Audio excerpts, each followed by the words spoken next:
And we're back. Welcome back to Retirement Decoded with Scott Tucker, the podcast. With me is Senior Associate Advisor Max Wren. Say hello, Max Wren. Hello, Max Wren.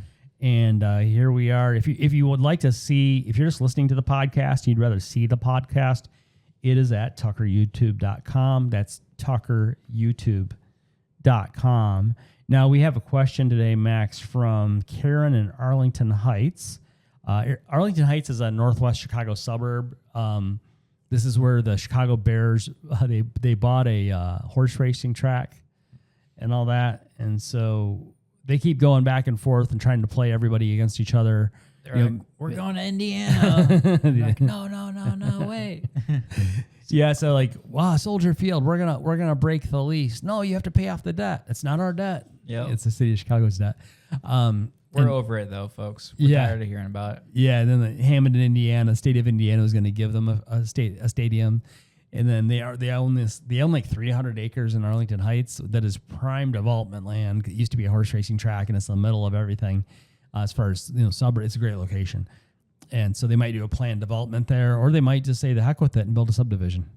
I have no idea. I have no idea what they're going to do at this point. It goes so they're trying to play everybody against each other. Karen in Arlington Heights, a northwest Chicago suburb. Now we are in Chicago. We're across the street from Park Ridge. We're right kind of next to about a 7-minute Uber ride from O'Hare International Airport. But we are federally licensed. We help folks all over the country. But Karen is in Arlington Heights, and she says, Max, if Illinois estate tax kicks in at $4 million, how do I avoid getting hit? What do you think about that, Max? Well, sounds like you need a plan. Well, so it sounds like she's concerned. So let's say Karen's single, because she did not tell us.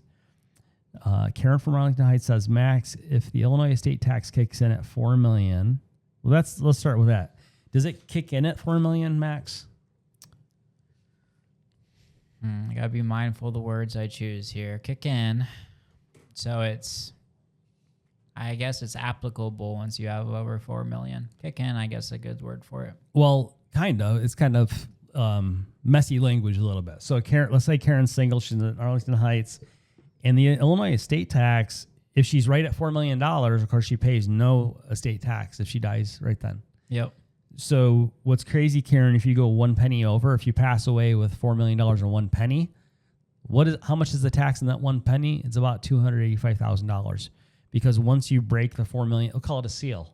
Yeah. Or a seal. That's a good way. Break the seal. Okay. So $4 million, you break that seal by 1 penny, Illinois taxes your entire estate down back to the first penny. So the whole 4 million then becomes taxable. Well, if she was at 4 million, nothing would be taxable. If she's at 4 million and 1 penny, then the whole 4 million and 1 penny becomes taxable. There you go. He's being technical there. That's pretty crazy though. They call it a waterfall tax, so it just goes all the way down. Let's say Karen is married, and I should say we help same-sex couples, same as opposite-sex couples. So let's say Karen is married, and they don't have what we call a Tucker Shelter Trust. So we work with an outside law firm. We're not attorneys, but there's a mechanism called a Tucker Shelter Trust that we can use, and it would allow Karen and her spouse to raise that $4 million ceiling to $8 million. Because in Illinois, Max, a lot of people get confused about this.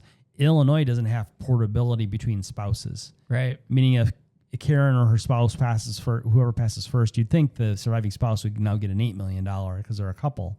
But in Illinois, it's $4 million threshold, not an exemption. So that's what I meant to say earlier, Max. Is the federal estate tax this year there's a $15 million exclusion per person. Illinois, there's a $4 million threshold per person, and if you break the threshold by 1 penny, they go all the way back to penny one. And the federal estate tax, you don't need to worry about the portability; it's automatic. One spouse passes, now the surviving spouse has an exclusion of $30 million. Why do you think they set it up the way they do in Illinois, Scott? Because it rakes in $1 billion a year for the state of Illinois government. $1 billion. Yeah, from people who failed to plan primarily. Hey, they chose to give that money to Springfield, I suppose. Yeah. So all you really need to do, there's a couple of things you need to do. Yep. Karen, I don't know where you are. It sounds like Karen, I have to read between the lines. Karen might be, let's say she's single again because we don't know. It sounds like she might be concerned about crossing the $4 million threshold maybe just before she passes, or maybe 10 years before she passes. Maybe, but as you and I both know, that's not the right mentality to have about it, right? So yeah, I'm wondering what she's wondering. So I'm thinking, here's what Max, we run across this a lot. We run across this where folks are 60 years of age and they have $1 million net worth, and they think, well, the $4 million thing's never going to hit me. And then we explain, well, it's likely that we double your money, no guarantees, but it's likely that you double your money. If you're doing a good job with it, you double your money every 10 years, let's say, even if you're not halfway good at it. So your $1 million today at 60 years of age, when you're 80, should be $4 million because it should double twice, even if it's managed halfway well.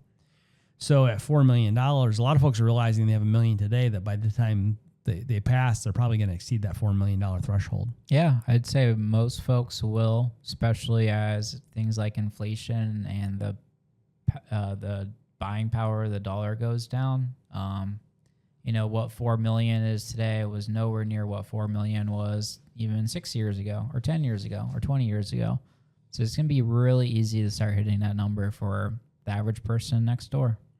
Now, what a lot of folks miss out on, Max, we talk to a lot of people. It's actually surprising, I think, how many people we talk to now. It used to be you talk to people every which way. Say 10 years ago, this person has 250, this person is 250,000 saved for retirement, this person has 500,000 saved for retirement, and you just get a lot of that. Yeah. And then you get somebody once in a while who had 1.5 million saved for retirement and say, oh, wow, somebody over $1 million. And this is like 10 years ago. And then you'd occasionally get somebody with 5 million and say, oh, wow, great. And we get clients of all different sizes. And now what we see so much of, I would say, what we see the most of are like $1 to $3 million people becoming new clients. We do have folks far above that. We also help people below that. We help people with 250,000, 500,000. Yep. But what we're seeing a big chunk of, and it's kind of to me almost a surprise. Well, I guess it shouldn't be surprising. We've had about a 17-year run up in the market. 17 years. That's a long time. A long time. So we're seeing people left, right, and center coming in with 1 million, 2 million, 3 million. That's like all the time now. And a bunch of people north of that too. And we're taking on clients well north of that. We're talking to people that have regular jobs. We talked to some folks a month or two ago. He has a regular job. She has a small business that doesn't make much. And they are like 62. And their net worth is $20 million.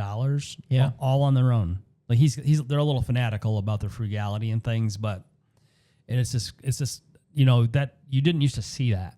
Yeah. Even 10 years ago. I mean, the stock market has more than tripled since 2018. So when we look at that, when you also are factoring in that your dollars are compounding and growing upon itself too, right? It's pretty crazy how much people are sitting on. I hadn't thought about that. Tripled. More than tripled. Since 2018. Yeah, I think the stock market, I don't know exactly, but I want to say it was maybe like 2,500-ish S&P. Right around there. And we're at, the stock market broke 7,000 a week ago. So. Okay. Well, that's something else. So now. Almost tripled. Now, Max, got to be careful. These are pre-recorded. Yeah. So you may want to look at the chart now to make sure that we're up to date. Or we may want to get fuzzier stats, Max. Okay. Could be a pro tip. We're all right, though. But yeah, I mean, tripling in 8 years, nuts. Yeah. Yeah. And people are acting like that's normal too. Now we're seeing a lot of overconfidence. Yeah. I mean, the sad thing is though, I've also spoken with people that have sat in cash since 2008, 2009. And now that the market's run up for 17 years, now they're wanting to get into. And it's kind of like, all right, well, is this the time where we're, rather than dipping our toes in and starting getting used to investing again, we're, going head first. So. Well, we always say that people love to buy high and sell low. Yeah. Right? Every time. So Karen in Arlington Heights, another thought that I have about the Illinois estate tax, ways to get around that potentially. Now, one good thing that Illinois does not have a gift tax. So what you could do, not specific advice, we would, Karen in Arlington Heights, we'd have to talk about it and work out a plan for you. We could do that at our phone calendar at tuckerretirement.com. But we would have to work out a plan for you where, say you're concerned about that $4 million threshold, say you're a single person. we would consider using irrevocable trust for a portion of your money, and you could gift a portion per year to the irrevocable trust and still keep maintain possession, maybe of $3 million. Full flexibility on $3 million. Now, Max, most people that we have as clients that have $3, $4, $5, $6 million, they can live on $3 million. Like I hope so. Well, because they've also got Social Security. They got a whole bunch. They've got a sort of a frugality to them. If they always have $3 million liquid, they're fine. Because as they grow the money, if the money grows larger, we have to gift more money to the irrevocable trust again to keep them under that. Say if it's a single person, we got to keep them away from that $4 million. Yeah. So what we could do, and this is going to vary, by family. Don't run out and try this at home. Yep. But Karen in Arlington Heights, say you're a single person.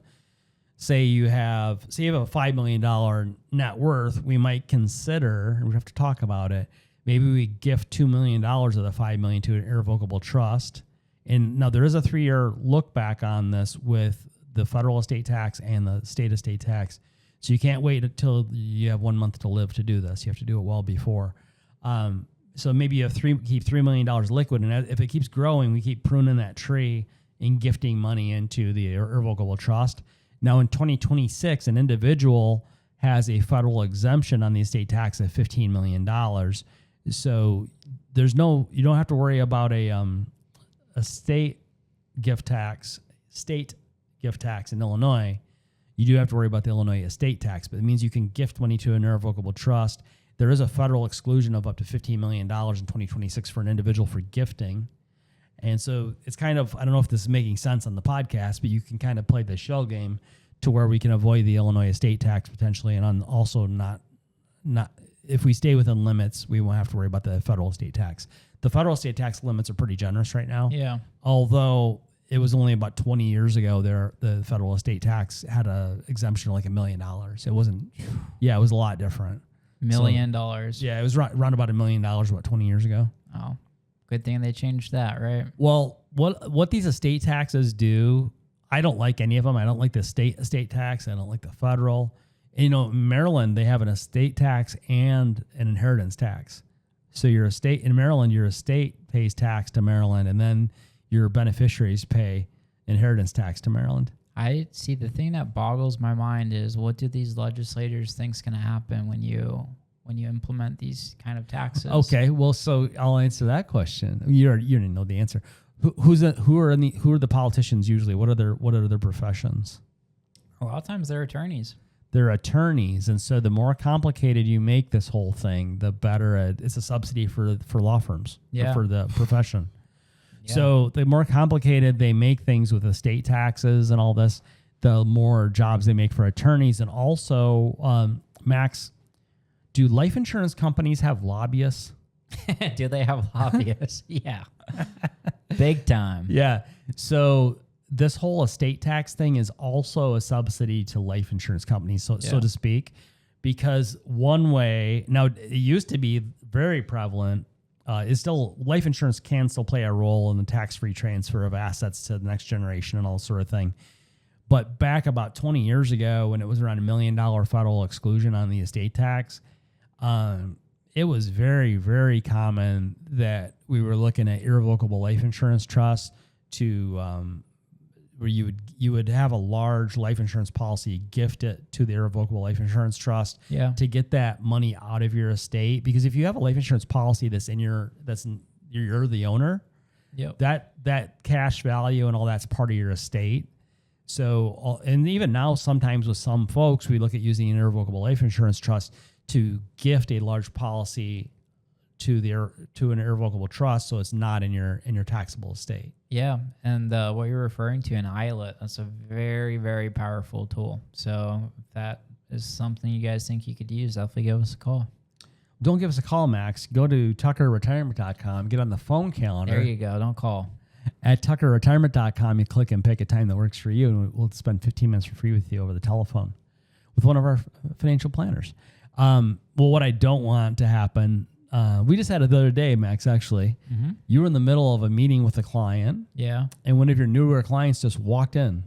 Yeah. We discourage that. People love walking in. They do. Yeah, we're going to retrain him. We're going we're going to retrain them. We don't like the drop in. Yeah, the drop in.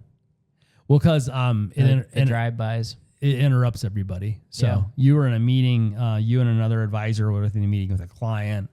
I was doing something, Nicole's doing something, somebody else is doing something. And so we took care of that the gentleman. I think Saida was able to free herself to take care of him. But so we have a lot of clients that live right near the office because we teach workshops, all kind of locations all around the office, libraries, community centers, community colleges and all this. And then so it's sometimes convenient for somebody to drop off a form. This gentleman, nicest guy, he just walks in with his smartphone in his hand. Yeah. He goes, "Hey, how's it going, Nicole? I got this." I happen to be up there talking to Nicole at her desk. Okay. Up front. He's like, "Nicole, I got the Schwab thing on my phone. Is Max available?" Yeah. It was funny. He walks in with his screen pulled. I was like, "Is Max available?" And she's like, he's in a meeting right now." So Nicole went and scrambled and grabbed Saida to take care of him. That's why we work as a team. It's just not me doing everything here. So yeah, but that it's kind of like Max, if you had a toothache and if you just wandered into your dentist's office, yep, and you went to the lady at the front desk, you go, "Hey, it's Max. Is it Dr. So-and-so here?" Yeah. It doesn't really work. Yep. It may be some emergency, but yeah, this was an emergency. I mean, the gentleman's very nice, and he wanted to show us an alert or a statement or something from Schwab or something on his phone. But yeah, so that's why, Max, we don't just have people call randomly and interrupt Nicole or any of the rest of us. Go to tuckerretirement.com, get on our phone calendar. So yeah, this thing is really frustrating, Karen, in Arlington Heights, this whole Illinois estate tax. There's talk of raising the threshold higher. There's a bill to raise the threshold higher. The one I looked at just recently is raising the threshold from $4 million to $6 million. Not that helpful. How about we just repeal the darn thing? Well, it's good they're trying to raise it because I don't know if you guys listen to some of our other podcasts, but we were talking about in New York that Mondami's right now trying to lower their threshold for their estate tax to $750,000, and then it's going to be a 50% tax. I believe on theirs, I think it's an exclusion. Exclusion. That sound right? Okay. So on theirs, I believe it's exclusion, and they want to lower it to $7 million. 750,000. Okay, right. So yeah. Mayor Mondami, he's the new Marxist mayor of New York City. Maybe Marxist is a good term. He calls himself a socialist. So well, there you have it. So he's happy to take other people's money. Yeah. So Mayor Mondami in New York City, he's telling thank goodness he's not in this, the governor or something over there. He's telling the state of New York politicians that they ought to reduce the exclusion from $7 million in the state estate tax, reduce it to $750,000. So if your net worth is above $750,000, which an apartment in New York, right there, if you had it paid off, there you go. But if most people in New York, not in New York, in the state of New York, not upstate so much, but I think in New York City, by the time you pass, a lot of people have a net worth north of 750 just to be able to afford to live there, even in the other boroughs, even outside of Manhattan. So if you have an estate that goes above 750,000, the amount, if it's an exclusion, I believe it is, above 750,000, the tax rate would be 50%. 50. And then if you happen to be above the federal estate tax exclusion, there's 40% there. Pretty soon, we're talking about real money, Max. Do you got any money left for your family? Max, don't you think it's the government's money? Some people would say that, yeah. How did it work out for the Soviet Union when they took away all the private property and said the state owns it? Did it get managed well? Yeah, the Soviet Union did great, didn't it? It works in Cuba. Should I say Cuba or Cuba? I have no idea. Don't ask me. I'll say Cuba I say Iran, so there you go. I don't say Iran. Iran. So. Oh boy. So it works so well in Cuba. It works so well in North Korea. Yeah. It works really well. I mean, China isn't even doing it. Well, yeah, the Chinese moved away from it. You can pick on the Chinese all you want. They were smart enough to get rid of the Marxism. Yeah. Now they're a capitalist. What do we call it now? So they're technically a mixed economy. That's the word. You could say that. Yeah, they're sort of. Yeah, because there is a lot of state ownership of companies, but they're very capitalistic. Yeah, so it's similar to Canada, where it's supposedly a free. I don't know what's the word I'm looking for. You're allowed to do what you want, but the government dictates and sets a lot of guidelines or how things are supposed to be done. Well, Canada, I don't think you're really free if you can't carry a gun, which, that's my take on it. I grew up in Michigan. I was born in Jackson, Michigan, where Ted Nugent is from. Nice. That tells you part of that background. But I was raised in the Lansing, Michigan area, and DeWitt, Michigan, home of the DeWittians. If you can't carry a gun in Canada, you're not really free. If you, what's the other thing that they have a bunch of weird stuff? If you protest the government and the government locks up your bank accounts, you're not really free. What? The Canadian truckers. Well, oh my gosh, I forgot about that. Yeah. Yeah. If your government debanks you because you protest the government's COVID policy, classify them as like domestic terrorists or something. Yeah, they debanked them. That's insane. So then you're not really free. Max, I was thinking the other day when I'm 53, so I was born in 73.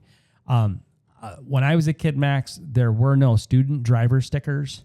Oh my God. Nobody was allergic to peanuts.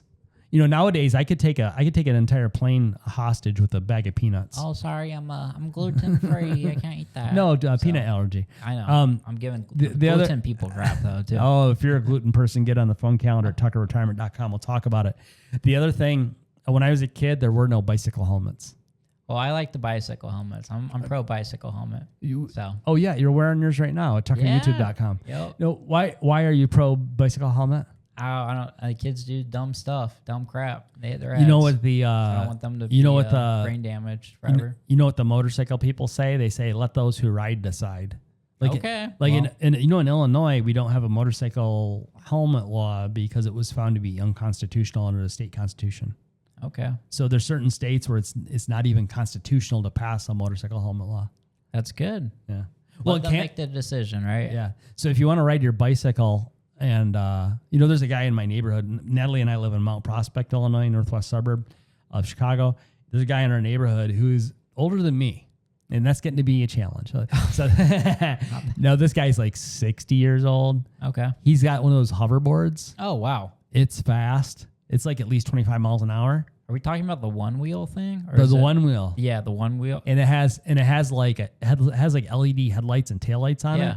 And he wears like a crash helmet, and he's like zipping around the neighborhood. Like those can go 70 and 80 miles an hour. He wears like a motorcycle helmet. Good. But it doesn't have like the face mask. That's probably what you would hit would be your chin though. You'd probably break your jaw. Yeah. But he'd be like, hey, but my brain's okay. I just broke my jaw, Max. You'd be looking like a crayon, just be smeared across the whole road. So I don't think I need a 25 mile an hour gizmo cruising around Mount Prospect. I mean, that's asking for it. Yeah, those are great. Those are intense. You see people on the highway in Chicago with those sometimes on their one wheel. It's crazy. My favorite thing in Chicago, you can sometimes find these videos on YouTube if YouTube doesn't take them down. Whenever we have a blizzard in Chicago, there's always some yahoos that take their snowmobiles on the interstates. Oh wow! Like I haven't seen that yet. I've seen them where I've seen it. They keep taking the videos down, but like I-90, 94 and stuff like they'll ride downtown like on the main highways when it's like a foot of snow and that's cool when they haven't plowed it yet, and they're like, whoa, and they got like helmet cams and they're like recording each other. Yeah, and they don't have any license plates, so what are you gonna do? Of course they don't. It makes an awesome video. You're like, hey, look, there's the salt shed, like going by, on your snowmobile. Yeah, that's awesome, and highly illegal, but it's freedom at its best. They should just carry a gun while they do it, and then there you go. Eat a bag of peanuts. Yes. Yeah. Well, you wasted yet another good 24 minutes listening to the ramblings of a short bald man, namely yours truly, Scott Tucker. Get on our phone calendar at tuckerretirement.com. We'll talk about it. I'll see you in the next episode.